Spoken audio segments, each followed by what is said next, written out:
আজকে আমরা চলে এসেছি মিষ্টিমার স্কুলে মিষ্টিমাকে ভর্তি করাতে। তো এই যে দেখো ও গেট দিয়ে ঢুকে গেছে বাবা, মিষ্টির বাবাই। আরও স্কুলটা কিন্তু বেশ বড় এবং চারপাশটা খুব সুন্দর সাজানো গোছানো। মিষ্টি আর ওর বাবা ঢুকে যাচ্ছে, এটাই ওদের অফিস রুম, সামনেই আছে অফিস রুম। আজ ওকে ভর্তি করাবো। এখন চলছে ওর 3+, জানুয়ারি 13 তারিখে ওর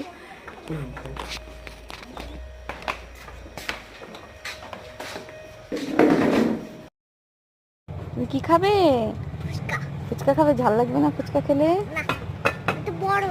তুমি বড়, তোমাকে ফুচকা দিয়েছে? খাও তো খাও তো, দেখো তো কেমন লাগে। দারুন।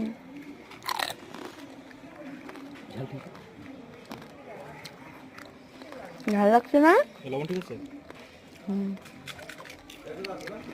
তুই ফুচকার জল খাবে? ফুচকার জলও খাবে?